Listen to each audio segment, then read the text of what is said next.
성공취업 전략 2 2주차 수업을 진행하겠습니다. 1주차 강의에서는 강점 도출 부분에 대해서 중점적으로 다루었습니다. 이번 시간에는 내용적인 측면과 형식적인 측면을 어떻게 끌고 가야 되는지, 자기소개서 작성 시 어떤 것을 강조하고 어떤 것을 멀리 해야 되는지를 여러분들에게 알려드리도록 하겠습니다. 자, 자기소개서 작성 시 진단 내용을 활용할 수 있다. 그리고 자기소개서 작성 시 하지 말 것과 해야 할 것을 설명할 수 있다. 이 두 가지가 학습 목표입니다. 이 목표를 달성하기 위해서 학습 내용은 자기소개서 진단 내용, 어떻게 판단하고 내가 적합하게 썼는지 안 됐는지를 진단하는 방법, 그리고 자기소개서 작성 시 해야 될 것과 하지 말아야 될 것이 어떤 것인지 여러분들에게 전달하도록 하겠습니다. 형식 진단이라는 표현을 썼습니다. 이 과연 우리 학교 학생들한테 적용이 될지 이 부분은 약간의 의문점이 듭니다. 오프라인 강의라면 제가 여러분들에게 의사를 확인하면서 이 내용을 나중에 할지 지금 할지를 판단하겠지만, 제가 일반적으로 외부 강의 시 항상 이 부분을 갖고 진단을 한 후 강의를 진행합니다. 대체적으로 제가 만나는 학생들은 적극적인 구직자들로서 많은 자기소개서 작성 경험을 갖고 있습니다. 그러다 보면 제가 여기 표현했던 문제점 부분, 제가 마우스로 한번 나타내 볼까요? 이 문제점에 해당되는 글 내용을, 형식 내용을 많이 쓴 학생들이 있습니다. 제 설명에 상당히 공감을 합니다. 근데 우리 학교 학생들은 지금 시작하는 입장이기 때문에 본인이 자기소개서 작성 경험이 없다면 제가 아무리 이 내용을 설명을 하더라도 여러분들은 와닿지가 않을 겁니다. 만약에 그런 분들이시라면 이 부분을 체크리스트로 생각하시면 됩니다. 즉, 자기소개서 작성을 할 때 이 내용을 놓고 내 글에 이 문구가 들어가 있는지를 한번 여러분들이 세심히 체크하시고 살펴보시기 바랍니다. 그러다 보면은 나도 은연중에 여기 하지 말아야 될 내용들이 많이 들어간 것을 여러분들이 발견하실 수가 있습니다. 무의식 중에 그럴 수도 있고, 여러분들이 은연중에 합격 자기소개서라는 것을 보면서 새롭게 여러분들이 압박을 받고 있는 상태가 됐다고 저는 생각합니다. 그래서 이제까지 자기소개서를 한 5개 이상, 최소 3, 4개 이상 쓰신 분들은 이 내용을 보고 나의 자기소개서를 한번 체크 한번 해보십시오. 만약에 지금 시작하시는 분들이라면 이 내용이 체크리스트다라고 생각하고 여러분들이 작성 시 이 내용을 한 장을 프린트해서 옆에 놓고 작성을 하시기 바랍니다. 그럼 아마도 중복되는 성향, 다른 구직자들이 많이 쓰는 표현을 회피해서 여러분들의 문장 구조를 만들 수 있다고 생각합니다. 첫 번째 문장을 보겠습니다. 무슨 경험이 있습니다. 무엇을 한 적이 있습니다. 이렇게 서술하는 부분들이 있어요. 많은 구직자들이 이렇게 표현을 합니다. 특히 첫 문장에서. 여러 가지 이유가 있겠지만 스타 기법에 의해서 영향을 받았다고 생각합니다. 자, 여러분들 스타 기법 들어보신 적 있나요? 스타 기법의 S는 시츄에이션을 의미합니다. 즉 상황, 현황을 이야기하고 있죠. 그러다 보니까 그 상황을 설명하면서 여러분들은 뭐뭐 경험이 있습니다. 뭐뭐 한 적이 있습니다. 이렇게 첫 문장을 시작해요. 많은 사람이 이렇게 한다는 것은 이것을 평가하는 사람들에게도 영향을 미칠 수 있습니다. 어떤 내용이신지 아시겠죠? 다 똑같냐, 이렇게 평가받을 수 있다는 얘기입니다. 그래서 무엇을 한 적이 있습니다. 무슨 경험이 있습니다. 이렇게 서술하는 방향이 잡혔다면 여러분들은 그것을 과감히 포기하고 무엇을 하였습니다. 무엇을 경험했습니다. 아니면 무엇을 할 당시 이렇게 표시해도 전혀 문제가 없습니다. 정말 당부드리는 건데 제 주변에 이 전문가들 몇 분은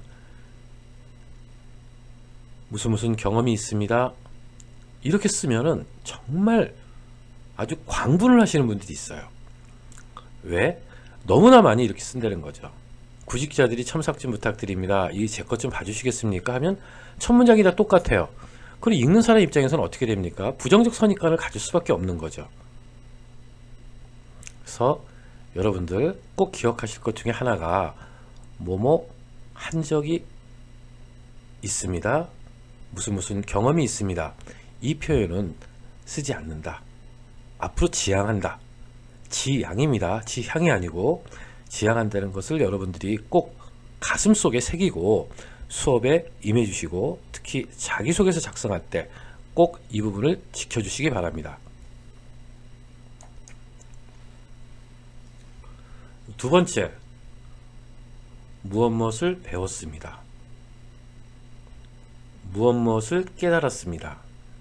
이렇게 해서 문장을 결론 내거나 마감을 하는 경우가 있어요. 프로젝트를 통해 의사소통의 중요성을 깨달았습니다. 협동의 중요성을 깨달았습니다. 여러분 그전에는 몰랐나요? 의사소통이 무엇인지 몰랐어요? 그 중요성에 대해서 몰랐습니까? 협동의 중요성 그전에는 몰랐나요? 왜 굳이 그것을 이제야 깨달았다고 써야 되는지, 이제야 배웠다고 써야 되는지 저는 전혀 이해가 안 됩니다. 그래서 저에게 코치를 받는 학생들에게 제가 문의를 해보면 그렇게 안 쓰면 뭔가 불안합니다. 그런 강박을 느낀다고 하더라고요. 저도 곰곰이 생각해봤고 국문학을 전공하신 분들한테 이야기해보니까 우리가 어렸을 때 글쓰기 방법 중에서 일기 쓰는 방법을 많이 배웠었죠. 저도 그거밖에 기억이 안 나요. 그럼 오늘은 어떤 것을 깨달았습니다 라고 마무리를 져라. 다음부터는 안 그러겠다 이렇게 써라. 이게 계속 학습이 되다 보니까 이 패턴을 놓게 되면 뭔가 불안한 거예요. 여러분들 이거 과감히 손에서 내려놓으셔야 됩니다. 실제로 면접관들이 어떤 프로젝트를 통해서 협동정신의 중요성을 알게 되었습니다. 이렇게 작성해 놓은 내용을 보고 아니 그전에는 몰랐어요? 프로젝트 하기 전에는 그냥 막 살았나 보네? 이렇게 압박을 한 사례가 있어요. 제가 여러 번 들었습니다. 그래서 여러분들은 글을 쓰면서 이게 면접관한테 어떻게 비춰지는지를 여러분들 꼭 확인하셔야 됩니다. 자, 우리 협동정신 배웠나요? 저 같으면 협력적 관계를 인정받았습니다. 교류의 중심에서 생활하는 것을 인정받았습니다. 원활한 의사소통 능력을 높게 평가받았습니다. 이렇게 쓸 수 있는 거 아닌가요? 자, 우리 개선 방안을 여러분들이 한번 봐주시기 바랍니다. 여기 있는 것들이 그렇게 어려운 내용들이 아닌데 왜 이렇게 쓰시는 분들은 없을까? 다 깨달았다고만 쓸까? 배웠다고만 쓸까? 여러분 기업에서 배웠다는 배웠다 표현 별로 안 좋아합니다. 예를 들어서 자기소개서에 기업 지원 동기를 쓰면서 무엇을 배우고 싶습니다 이렇게 쓰면 면접관들이 그래요. 언제까지 배울 건데? 학교와 직장의 차이는 뭔데? 학교에서 그만큼 배웠으면 됐지. 뭘 또 여기 와서 또 배운다고 그래? 언제까지 배울 거야? 물론 존댓말을 쓰면서 얘기를 하겠죠. 이런 뉘앙스로 얘기를 한다는 거예요. 그래서 여러분들 배웠다 깨달았다 이 부분은 가급적 안 쓰시는 게 좋습니다. 만약에 못못을 배웠습니다 하는 부분은 기술적인 부분, 예를 들어서 장비 활용 능력을 배웠습니다, 이런 부분들은 써도 괜찮다는 거예요. 근데 기초 소양은 처음부터 갖춰져야 되는 거지 그 전에 몰랐다, 이 부분은 우리가 연속선상의 삶에 있어서 전혀 맞지 않는 표현이라고 저는 생각합니다. 꼭 기억을 해 주십시오. 자, 저도 이 부분은 많이 실수를 합니다. 실수가 아니에요. 근데 여기 한번 맛을 들여놓으면은 계속 이 패턴으로 가요. 문장이 프로젝트를 통해, 교과목 수업을 통해, 어떤 아카데미 참여를 통해, 이 통해가 계속 반복적으로 서술되는 경우를 경험하고 있습니다. 특히 경험 기반 활용 방안 제시 시 많이 사용되는데, 자, 우리 프로젝트를 수행하며 교과목 수업을 들으며 충분히 바꿀 수 있지 않나요? 그래서 통해를 다른 단어로 바꿀 수 있으면 바꿔라. 왜? 그래도 안 되면 그때는 통해를 써라. 근데 대부분이 바뀌어집니다. 개선할 수 있어요. 통해가 잘못된 표현은 아니지만 통해를 한번 써버릇하면은 모든 문장 구조를 통해 이렇게 간다. 자, 여러분들 한번 지금까지 작성한 여러분의 글을 한번 보시고 이 세 가지 항목이 들어가 있는지를 한번 비교해 보시기 바랍니다. 비교 한번 보세요. 비교해 보시면은 이게 하나도 없어. 그러면 여러분들은 나름 남들한테 오염되지 않고 여러분들의 글쓰기를 진행하고 있는 겁니다. 근데 만약에 이 세 가지가 한두 가지가 들어가 있다면, 하나라도 들어가 있다면 여러분들은 과감하게 문장 구조의 틀, 단어 선택의 틀을 바꾸셔야 됩니다. 또한 그러므로 문장은 제가 지금 여기 표현은 50자 내외라고 했는데 50자도 길다고 얘기하시는 분들이 많아요. 20 내지 30자 정도면 충분하다 이렇게 얘기하시는 분들도 있습니다. 그리고 또한 그러므로 이런 표현보다는 가급적 단문을 연결해서 쓰는 것이 더 좋습니다. 또한이 또 들어가고 또한이 또 들어가고 그러면 문장이 아주 지저분해 보여요. 문장력이 현저히 안 좋은 사람으로 평가받을 수가 있습니다. 그래서 또한 그러므로는 가급적 쓰지 않고, 만약에 이런 표현을 쓸 수밖에 없다면 특히와 실제로로 바꿔보십시오. 제가 여기 개선 방안에 특히 이렇게 작성을 해놨는데 이 내용은 강조를 해요. 문장을 연결하면서 강조할 때 쓰면 아주 유용하게 활용할 수 있습니다. 실제로도 마찬가지예요. 여러분들은 일예로 이렇게 표현을 많이 쓰는데 우리가 신문 보도 내용을 보면은 일예로 이런 것은 거의 찾아볼 수가 없습니다. 실용문답게 실제로 상황을 제시하거나 경험을 제시할 때 실제로 요 두 단어를 한번 생각해 보시고, 또한 그러므로 이 두 단어를 특히나 실제로로 바꿀 수 있으면 바꿔서 사용해 주시기 바랍니다. 이번에는 제가 이라는 이 글에 대해서 반론을 좀 제시하겠습니다. 교과목 사회복지론이라는 수업을 들으며, 여러분 이거 한번 삭제해 볼까요? 교과목 사회복지론 수업을 들으며 충분히 의미가 전달되지 않나요? 이라는 이 표현은 어떻게 보면 인용, 내 뜻이 아닌 인용처럼 보일 수가 있습니다.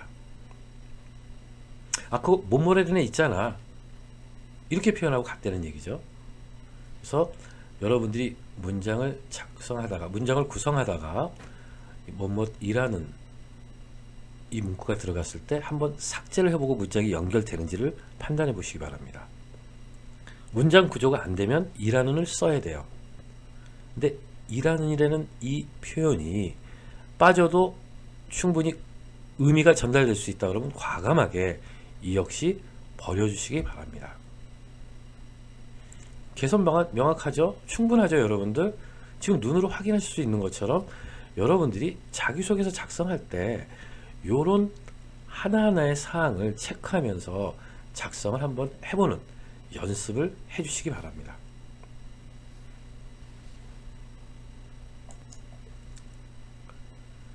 팀장으로서 저는 이를 개선하기 위해서, 자, 팀장을 빼고 한번 해볼게요. 저는 이를 개선하기 위해서. 근데 처음에 분명히 잘못할 수가 있어요. 그리고 개선한 사례도 많이 볼 수 있습니다. 그런데 이거를 의도적으로 강조하시는 분들이 있어요. 자기가 처음부터 프로젝트를 잘 수행했는데 처음에는 못했는데 이런 노력을 통해서 개선했다. 왜 꼭 그렇게 써야 됩니까? 처음부터 잘했다고 해도 아무 문제가 없어요. 자, 여러분 한번 생각해 볼까요? 저는 원래 건강했습니다. 또 다른 측면에서 저는 되게 몸이 약했는데 운동을 해서 개선했습니다. 자, 제 3자의 평가에서 누가 더 건강하다고 생각하겠습니까? 원래 건강한 사람이 상대적으로 더 건강하다고 생각하지 않을까요? 여러분 한번 생각을 해보세요. 저는 자기소개서 질문에서 어려웠던 경험을 어떻게 극복했는지 작성하세요 라는 제시가 없다면 일반 성장과정이나 학창시절의 경험을 쓰는데 굳이 못했습니다, 그런데 개선해서 잘했습니다, 이렇게 해서 쓸 필요는 없다는 겁니다. 제가 좀 강조 한번 할까요? 제가 아까 위에서 뭐라고 그랬죠? 강조할 때 특히 팀장으로서 이 단어가 들어가면 더욱더 안 좋습니다. 왜? 면접에서 압박을 하거든요. 처음부터 그렇게 잘못 진행된 것은 팀장의 리더십 부재에서 오는 거 아닙니까? 팀장이 잘못 이끈 거 아닙니까? 이렇게 압박을 받으신 분들이 의외로 있어요. 저는 그래서 팀장이었다면 처음부터 좀 잘했다고 좀 작성했으면 좋겠어요. 상호작용이 있고 팀장은 리더잖아요. 팀장이잖아요. 잘 이끌고 감싸 안고 끌고 가야 되는 힘이 있어야 되는데 처음에는 개판 쳤습니다, 나중에 개선했습니다, 이런 표현은 앞으로 좀 안 썼으면 좀 좋겠습니다. 실제로 면담을 해봐도 아닙니다, 그냥 원래 잘했는데 어떤 분이 처음에는 잘 못했는데 나중에 개선했다, 이렇게 쓰라는 조언을 받았습니다. 의외로 많아요. 물론 지도하는 사람의 관점에 따라 다르다는 건 저도 인식합니다. 지금 제 얘기가 모든 게 100% 맞다, 저도 그렇게 강조하고 싶진 않아요. 그런데 이걸 의도적으로 이렇게 써야 되는 것은 절대 아니다라고 좀 말씀드리고 싶습니다. 다만 내가 팀원이었다면 좀 처음에 못했던 게 조금 상쇄가 돼요. 이제 무슨 얘기냐면은 처음에 팀장이 잘못했어, 그래서 내가 팀장을 도와 이렇게 개선했어, 이거는 약간 이제 긍정적인 평가를 받을 수 있다는 겁니다. 자, 여러분 한번 제 얘기를 생각을 해보세요. 잠깐 제가 시간을 드릴 테니까 한번 생각을 해보세요. 나중에 오프라인 수업 시간에 여러분들 반론 제기하셔도 좋습니다. 본인의 의견을 저에게 제시해도 상관이 없어요. 그럼 제가 거기에 대한 적절한 상황을 통해 왜 문제가 있는지를 좀 더 구체적으로 설명드리겠습니다. 이 동영상으로 이렇게 하다 보니까 조금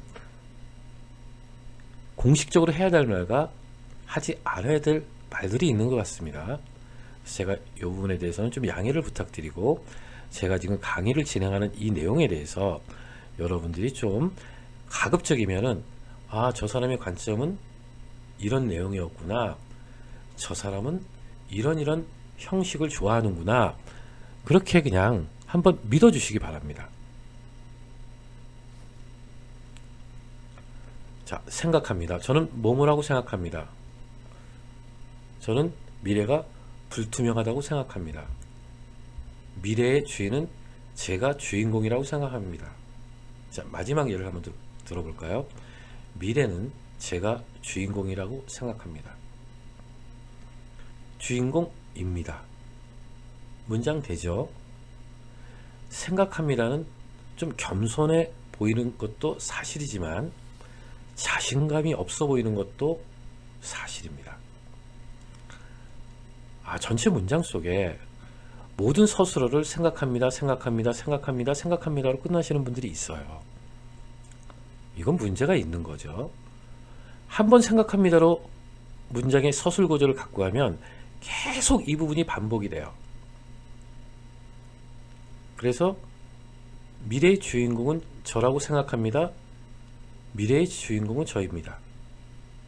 이렇게 생각합니다를 띄고 서술어를 만드시기 바랍니다. 자, 그렇게 만드는 방법이 있고, 미래의 주인공은 저라고 확신합니다. 미래의 주인공은 저라고 판단합니다. 이런 서술 구조를 갖고 갈 수 있다는 것을 여러분들이 슬라이드를 통해 확인해 주시기 바랍니다. 자, 이게 형식인지 내용인지 저도 좀 헷갈리는 부분 중에 하나인데, 저는 형식으로 그냥 구분을 했습니다. 귀사는 국내 최고를 넘어 글로벌 시장. 자, 무슨 얘기죠? 홈페이지에 있는 내기, 보도자료의 인용, 이 부분을 제가 이야기하는 겁니다. 여러분들이 작성하는 것은 자기소개서예요. 기업의 소개가 아닙니다. 자, 이 부분이 제가 다른 전문가들하고 가장 차이나는 부분 중에 하나입니다. 근데 제가 그분이 틀렸다, 그분이 제가 틀렸다, 뭐 이렇게 서로 얘기할 부분은 아니라고 생각합니다. 그런데 지원 동기를 쓰면서 회사의 조사 내용을 쫙 써요. 그래서 가치관과 부합합니다. 그래서 지원했습니다. 이 형식도 너무나 많습니다.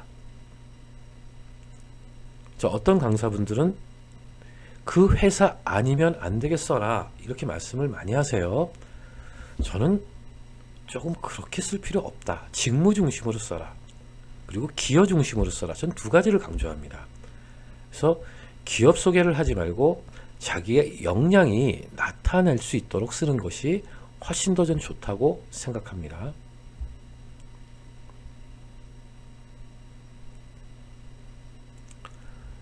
자, 앞에서 팀장으로서 저는 이 표현하고 좀 유사합니다. 뭐뭐 하였지만 극복했다는 형식. 한번 여러분 제가 예를 들겠습니다.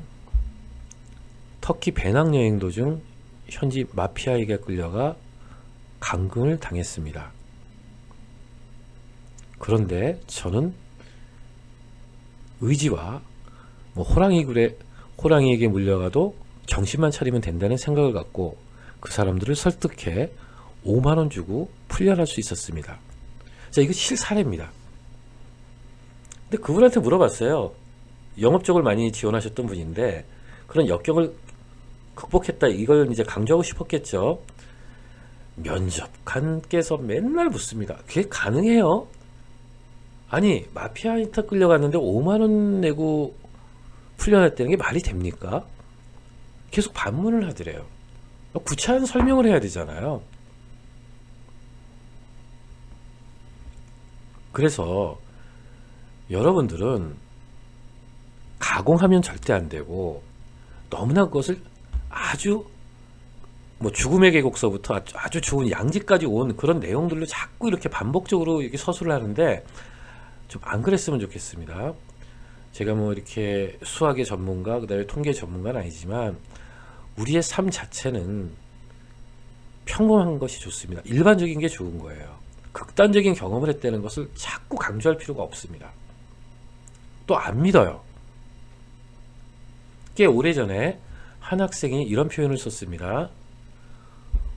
울산 항만청에서 공익으로 근무할 당시 밀수범을 목격하고 3시간의 추격 끝에 검거했습니다.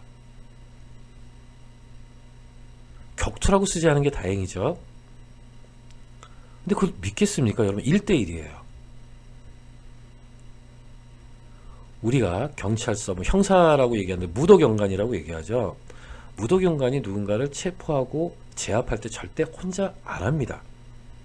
근데 일반인이 밀수범을 3시간의 추격 끝에 검거했어? 안 믿죠. 누구도 안 믿습니다. 그래서 제가 반문을 했어요. 그럼 혹시 항만청장이나 밀수범이니까 관세청이나 이런 데서 표창장 받은 거 있습니까? 없대요. 여러분 그 정도면 표창 받을 만한 거 아닙니까? 그러니까 면접관들이 안 믿죠. 극단적인 사례를 제시하게 되면은 면접관들이 고개를 갸우뚱합니다. 이게 가능할까? 왜? 면접관들도 자기가 경험한 것들이 있잖아요. 경험한 것을 비추어 여러분들을 바라봅니다. 자기의 경험을 현격히 뛰어넘는 극단적인 사항을 연출한다 그러면 제3자의 입장에서 믿지 않는 경우가 많다는 것을 여러분들이 좀 인식하시고 이 부분을 주의해 주시기 바랍니다.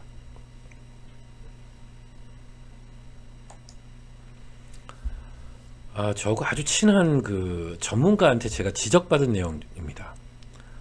뭐뭐 하게 되었습니다. 제가 이 표현을 좀 자주 썼나 봐요. 제가 그분을 학문적으로 그 다음에 강사로서 상당히 높게 평가하고 있습니다. 실력이 있거든요. 또 논술 강사도 활동했었고 좋은 대학을 나와서 지금도 아주 이름 있는 강사로 활동하고 있습니다. 그분이 저에게 좀 나이가 어리기 때문에 형 정말 글 못 쓴다. 왜 이렇게 하게 되었습니까? 이렇게 많어? 하게 된 게 있고 한 게 있잖아. 한 거는 한 거라고 써야지. 하였음이라고 써야지. 왜 다 이렇게 표현을 써? 저에게 강하게 질책을 하더라고요. 그래서 제가 첨삭했던 거 이런 걸 쑥 보니까 제가 정말 이 표현이 정말 많았어요. 제가 반성을 했습니다. 이거 내가 생각하지 못한 것에서 내가 실수를 했네. 그 다음부터 한 것과 하게 된 것을 구분해서 문장을 작성하고 있습니다. 여러분들도 그런 노력이 좀 필요하겠죠. 대부분의 학생들이 저와 똑같은 문제를 갖고 있습니다.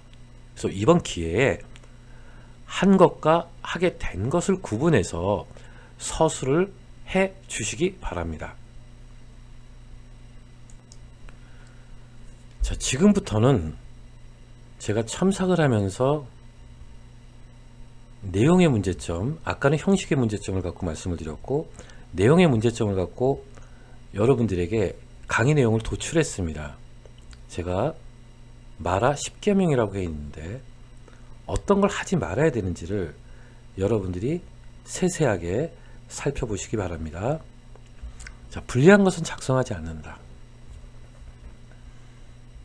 물론 여러분들은 아쉽게도 내가 작성한 것이 나에게 유리하게 작용이 되는지 불리하게 작용이 되는지를 모르는 경우가 많습니다. 또한 잘못하는 경우도 많아요. 예를 들어서 이렇게 쓰면 내가 좀 더 높게 평가받겠지. 그런데 아니거든요. 불리한 것은 작성하지 않는다. 꼭 기억을 해주세요. 자, 예를 들어서 이 성형했다고 하지 말라고 좀 연관성이 있는 부분인데 제가 심하게 교통사고를 당했습니다. 뼈가 부러지고 걷지도 못하는 상황을 1년간, 2년간 보냈습니다. 지금은 정상입니다. 과연 정상일까요? 그리고 자기를 부각시키기 위해서 때로는 자기 주변을 욕하는 사람도 있어요. 그 환경이 안 좋은 곳에서 자랐다고 얘기하는 분도 있어요. 그게 과연 유리하게 작용될까요? 자, 하나의 예를 들겠습니다. 저 실업계고등학교 나와서 대학에 진학하신 분이 있는데 좋은 데 취업하셨습니다. 전 개인적으로 되게 높게 평가를 하고 있어요. 근데 그분이 자기소개서에 어떻게 썼냐면은 어려운 환경에서 난 정말 홀로 열심히 공부했다. 이 내용을 강조하고 싶었던 것 같아요. 자기소개서 내용에 어떤 걸 작성했나 보니까 제가 다니던 학교는 펫싸움, 그 다음에 흡연과 음주 이런 부분 때문에 동네 주민이 폐교 운동까지 벌일 정도였습니다. 저는 그렇지만 그 안에서 제 목표가 있었기 때문에 이렇게 썼어요. 어떤 분은 대단하다고 느낄 수도 있습니다. 하지만 저는 야, 그런 학교를 나왔어? 이게 공부가 됐겠어? 저는 그런 판단이 되더라고요. 전 그런 평가를 내렸습니다. 안 쓰면 모를 거 아니에요, 여러분들. 그렇지 않나요? 이 동영상 강의하는 게 상당히 좀 어려운 부분이 있는데 이거 실사례입니다. 제가 뭐 대학교에서 강의를 하는데 강의 끝난 다음에 집으로 돌아가려고 하는데 어떤 분이 저한테 이런 말씀을 합니다. 선생님 질문 있습니다. 예, 말씀하십시오. 어떤 거죠? 제가 이혼을 했거든요. 아, 그 얘기를 왜 저한테? 이걸 자기소개서에 써야 돼요. 그 써야 될 이유가 있습니까? 물론 뭐 가족관계 증명서 뭐 이런 거 내는 회사가 있겠죠. 그런 부담을 느낄 수도 있습니다. 안 쓰면은 면접관이 그걸 알 수 있을까요? 혹시 합격한다면요. 그 이후의 문제죠. 뭐 이혼한 것이 요새 부정적 선입견을 갖는 것도 사실이지만 인식이 많이 개선됐거든요. 그 사람들의 결정권, 그 사람의 삶을 존중해주는 측면으로 많이 변하고 있습니다. 하지만 일부에서는 이 부분을 안 좋게 보는 분도 있을 수 있다는 거예요. 그것을 굳이 왜 써야 됩니까? 제가 반문을 했습니다. 쓰지 마세요. 면접에서도 안 물을 겁니다. 그분을. 그때 만약에 최종 합격이 됐는데 서류 제출하다가 그게 됐을 때 그게 뭐 퇴직 사유가 되겠습니까? 입영 불가 사유가 되겠습니까? 저는 아니라고 봅니다. 그런 부분을 쓰지 마세요. 불리한 것은 쓰지 않는다. 유리한 내용만 작성한다. 여기 하나 좀 더 덧붙이겠습니다. 고생한 얘기 하지 마세요. 성과 중심으로 쓰세요. 성과. 나중에 제가 여러분들한테 사례를 던져드릴 거예요. 여러분들이 그걸 갖고 평가를 한번 해보시라는 거지. 어떤 느낌인가? 그 사람들이. 자, 두 번째, 성형했다고 하지 마라. 자연산임을 강조한다. 앞에 형식적인 측면에서 뭐뭐하였지만 이렇게 개선했다는 내용이 있죠. 저 그 부분을 이야기하는 겁니다. 지나치게 많아요. 자기소개서 항목에서 요구하지도 않았는데 일부러 그렇게 쓰시는 분들이 너무나 많아요. 예를 들까요? 이 부분은 좀 문제가 있다고 저는 생각했어요. 은행에 지원하시는 분인데 은행에서 뭐가 중요하죠? 투명성, 정직, 이게 중요한가요? 물론 중요하죠. 은행뿐만 아니라 타 직무에서도 다 중요한 겁니다. 그래서 이 친구의 자기소개서 보니까 중학교 때 여학생이었습니다. 중학교 때 문방구에서 뭐 훔치다 걸렸다. 문방구 주인이 엄마에게 알렸다. 엄마한테 혼났다. 그 다음부터 정직의 중요성을 알게 됐다. 깨달았다. 이렇게 썼어요. 여러분 어떻게 생각하십니까?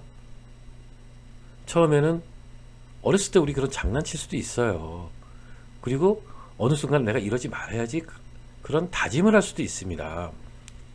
근데 그분을 문장에다가 뭐 훔치다 걸렸습니다. 엄마한테 혼났습니다. 그래서 지금은 정직합니다. 또 정직의 중요성을 깨달았습니다. 그래서 지금 정직한 사람입니다. 이걸 강조하고 있어요. 그럴 필요가 있나요? 우리가 요새 이제 헬스라고 그러죠. 우리 기성세대 헬스센터에 다니는데 헬스센터 다니는 사람한테 물으면 왜 다니고 있어요? 뭐 또 요가 하는 분들한테 왜 요가를 하게 됐어요? 몸이 약해서 스트레스를 받아서.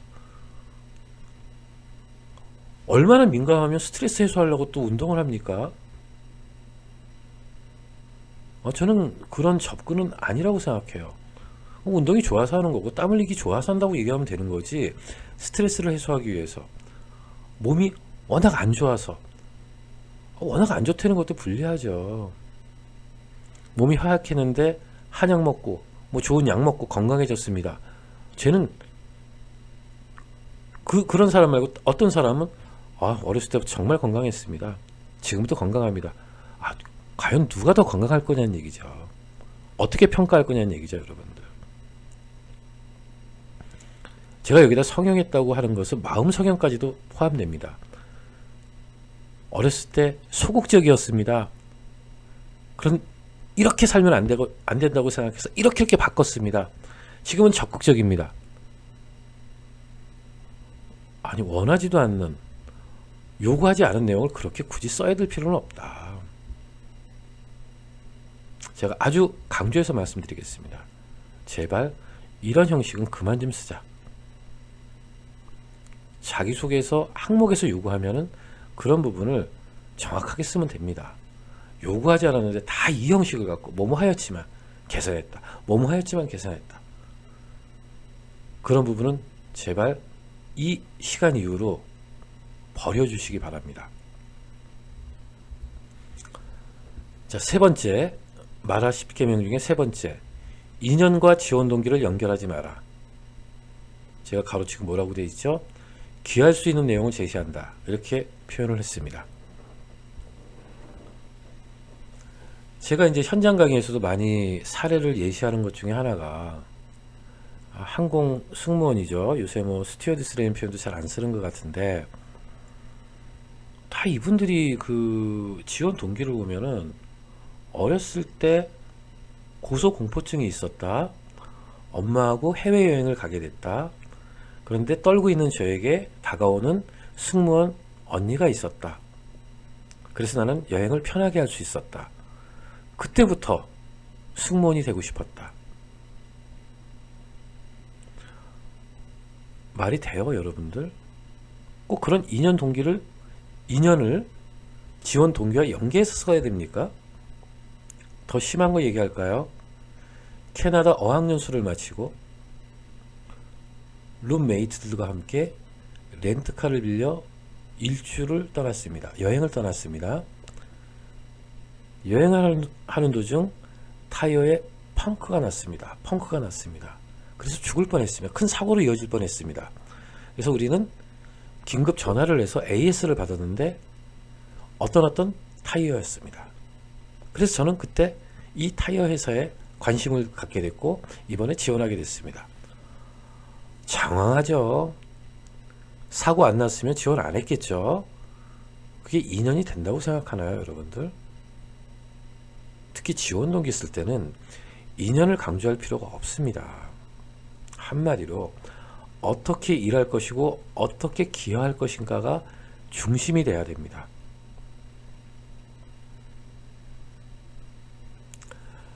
자, 마라 10계명 네 번째, 보도자료나 홈페이지를 인용하지 마라. 조사한 내용을 활용한다. 자, 예를 들어서 앞에 형식적인 측면에서 제가 강조한 것 중에 하나인데, 우리 보도자료에 만약에 어떤 회사가 중국에 양산 공장을 설립했다, 이런 신문 보도가 나갔다고 한번 생각해 봅시다. 가정합시다. 그럼 일반적인 대부분의 학생들은 뭐라고 쓰냐면은 귀사는 중국에 양산 공장을 세웠습니다. 이렇게 제시해요. 이게 대단한 정보인가요? 그 보도자료를 인용해서 제시한 거죠. 전 차라리 중국에 양산 공장을 설립한다는 내용을 알았다면 중국 공장의 양산 라인을 조기에 정착시키겠습니다라고 써라. 저는 그렇게 얘기합니다.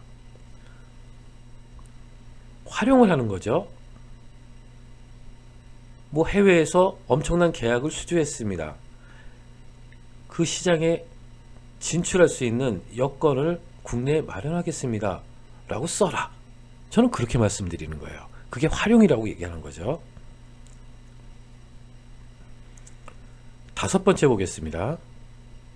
설명하지 마라. 가로치고 자신이 당사자로서 추진한다고 서술한다. 만약에 자기소개서의 질문 항목이 지원한 분야에서 필요한 역량이 무엇이라 생각하며 그런 역량을 보유하기 위해서 어떤 노력을 했는지 서술하세요 라면 설명을 해야죠. 만약에 영업직무는 어떤 역량이 필요합니다 라고 써야 되는 게 맞아요. 그런 내용이 없어요. 설명할 필요가 없어요. 예를 들어서 영업직무에서는 협상력이 중요하다고 생각합니다. 일반적인 학생들이 많이 이렇게 인용을 하고 제시를 하고 있거든요. 적극적으로 정보를 제공하고 우리가 선택받을 수 있는 최적의 조건이라는 것을 고객에게 확신을 심어주겠습니다. 이렇게 쓰라는 거예요, 여러분. 연구부서에서는 분석력이 중요합니다. 이렇게 쓰지 말고 여러 가지 조건을 일치시켜 일관성 있는 실험 조건을 만들고 거기에 따른 분석 결과를 도출해 어떤 방법을 만들어 가겠습니다 라고 쓰시라는 얘기입니다. 자, 부정적 단어를 사용하지 않는다. 긍정적인 단어를 사용한다. 예를 들어 친구들과 어울리는데 어색하지 않으며 익숙하며 이런 단어를 쓸 수 있겠죠. 자, 그냥 제가 이성에게 나 너 좋아한다 이렇게 표현하는 게 맞지 않나요? 나 너 싫어하지 않아. 맛있는 거 많이 사줄게. 굶기지 않을게. 어떻게 생각하세요, 여러분들? 저는 가급적 긍정적인 단어를 쓰는 게 좋다고 생각합니다. 우리가 수학에서 수학을 배울 때 마이너스 곱하기 마이너스는 플러스가 나오죠. 그런 형식의 글은 쓰지 말자는 거예요. 부정의 부정을 통해서 긍정화시키는 그런 서술 구조를 갖고 하지 말자는 얘기입니다. 충분히 긍정적인 단어를 여러분들이 찾아서 서술할 수 있습니다. 믿음을 갖고 좀 더 긍정적인 내용으로 서술해 주시기 바랍니다. 자, 사전을 참고해서 작성하지 않는다. 자, 저 역시도 글을 쓰다 보면 이 단어가 맞나? 뭐 띄어쓰기는 너무나 많이 틀리고요, 사실. 근데 이 단어가 맞나? 사전을 찾아봐요. 내가 헷갈리는 내용은 평가관이나 면접관도 똑같이 헷갈릴 수 있습니다. 수준이 우리가 글 전문가가 아니거든요. 마찬가지예요. 그곳에 일하시는 분들도 아주 글쓰기의 전문가, 문장의 전문가가 아니라는 얘기입니다. 그럼 내가 헷갈리는 단어를 사전을 찾아서 제시했는데 이분이 제시된 단어, 사전을 찾아서 제시한 단어가 이게 아닌 것 같은데 이렇게 생각할 수 있을 수 있겠죠. 제가 그렇게 한번 제가 당해봤어요. 제가 면접관으로서 그렇게 물어봤는데 자기도 그게 궁금해서 사전 찾았습니다라고 한 학생이 있었어요. 제가 얼마나 무안합니까? 어색하죠, 분위기가.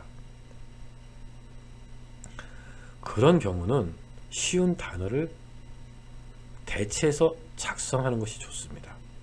누구나 쉽게 확인할 수 있는 단어, 어려운 단어가 아닌 쉬운 단어를 써도 전혀 문제가 되지 않는다. 자, 문제가 되지 않는다 하는 것은 부정의 부정이죠. 괜찮다. 이렇게 표현하면 긍정적인 단어가 되는 겁니다. 그래서 사전을 참고해서 작성하지 않고 쉬운 단어나 다른 단어로 바꿔 쓴다. 자, 8번째, 지나친 서술은 하지 않는다. 공감할 수 있는 내용을 제시한다. 앞에 설명드린 내용과 많이 유사하기 때문에 이 부분은 스킵하고 넘어가겠습니다. 자, 9번째, 자신의 기준으로 서술하지 않는다. 편견과 타협하고 면접관 입장에서 작성한다. 자, 면접관들은 스스로 어떻게 생각할까요? 분명히 제가 말씀드릴 수 있는 것은 여러분들보다는 경험이 많다고 생각하는 부분입니다.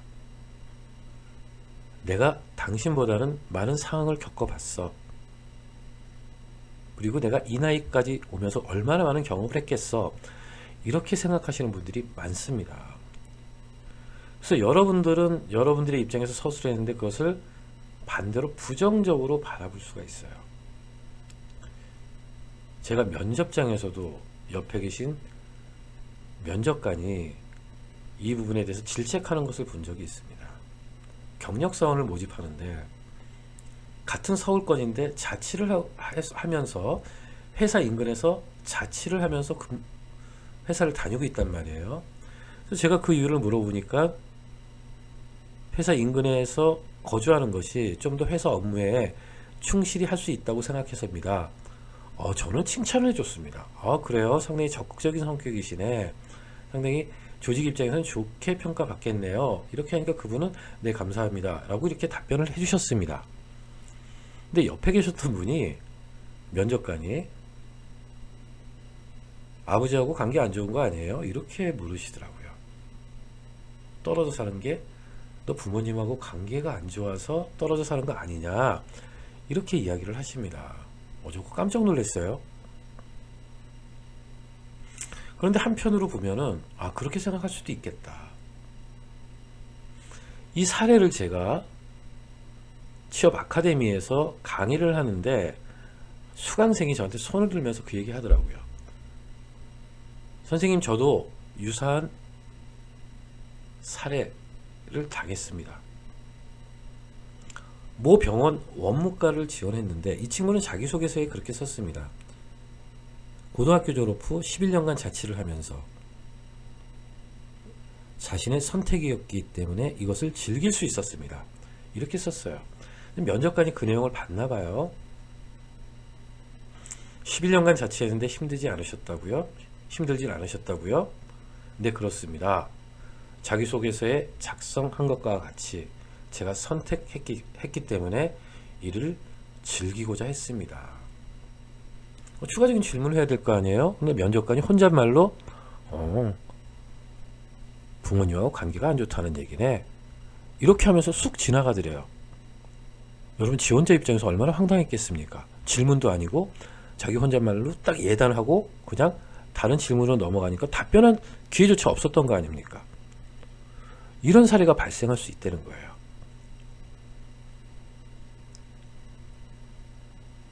자, 자기 스트레스 푸는 내용을 작성하신 분도 있어요. 뭐 스트레스를 받는 경우 한강에 나가 크게 소리치며 스트레스를 해소합니다. 뭐 그럴 수 있죠, 우리가. 근데 면접관이 그러더래요. 남한테 먼저 다가서는 성격 아니죠. 근데 제가 봤을 때 그 친구는 그 면접관이 정확히 평가한 거라고 좀 봐요. 사람들에게 먼저 다가서는 노력을 절대 안 해요. 면접관이 그 내용을 보더니 그것을 딱 잡아내더라고. 그래서 제가 그랬어요. 이런 내용을 빼십시오. 그걸 왜 씁니까? 응? 자, 마지막 내용. 단어로 승부하지 않는다. 사례를 제시한다. 여러분들은, 우리 학생들은 안 믿겠지만 계속 반복적인 단어를 사용하는 사람들이 가끔 있습니다. 저는 정말 황당하게, 여러분 정말 안 믿으실 거예요. 도전하는 마음으로 수강 신청을 하고 도전하는 자세로 수업을 들으며 도전하는 자세로 시험 준비를 했습니다. 말이 되나요? 몇 번을 이야기했습니다. 그렇게 쓰면 안 됩니다. 안 고쳐지더라고요. 그래서 제가 학원 강사를 할 당시였는데, 학교 취업지원센터 있지 않나요? 있대요. 거기 가서 학원 강사가 이런 얘기 하는데 이게 맞는 겁니까? 라고 한 번만 물어봐 주세요. 그분이 잘 썼는데 그러면 제가 다른 어떤 선물을 좀 드리겠습니다. 그 다음부터 그 친구 안 옵니다, 저한테. 자기의 문제점을 학교에서 충분히 지적을 받은 거죠. 그렇게 쓰시는 분들 의외로 많습니다. 도전. 열정. 한 문장에 똑같은 단어가 계속 나와요. 그건 아닙니다. 분명히 제가 말씀드릴게요. 아닙니다. 지방 뭐 공공기관 같은 경우는 자기소개서 작성을 어떻게 하라고 지시를 해놓고 항목을 제시해놓고 가로치고 똑같은 단어의 반복 사용을 할 경우 불이익을 받을 수 있습니다라고 명확히 제시하는 회사도 있어요. 그럼 그런 사람들이 얼마나 많다는 겁니까? 자, 우리 좀 넓은 마음으로 우리 세상을 바라봐야 되고, 그 다음에 내 글의 내용도 제3자가 객관적으로 바라봐 줄 수 있게 여러분들이 좀 자기에 대해서 좀 이렇게 공개를 하는 것도 필요합니다. 우리가 한 학기 동안 여러분들과 제가 수업을 진행하면서 제가 강의보다는 여러분한테 개인 코칭을 많이 할 거예요. 우리 작성합시다. 오늘 강의 요만큼 했는데 이 내용을 근거로 해서 한번 작성해 봅시다. 이렇게 여러분들한테 요구될 텐데, 그때 여러분들은 좀 더 적극적으로 여러분이 작성한 내용을 저한테 좀 보여주시기 바랍니다. 제가 절대 신은 아니에요. 하지만 좀 더 제3자의 입장에서 여러분들에게 이런 질문이 나가면 뭐라고 답변하실 겁니까? 자기소개서 내용을 보고 제가 그렇게 질문하면서 코칭을 해나갈 예정입니다. 내 입장에서, 이 강사나 이런 사람들 입장에서 바라본 게 틀릴 수가 있어요. 이거는 문제가 있는데 해서 제가 그 질문을 합니다. 이런 질문이 나오면 어떻게 할 거예요? 근데 이 친구가 그 답변을 아주 맛깔나게 했단 말이야. 그러면 자기소개서 수정 안 해도 된다고 생각하는 사람이에요.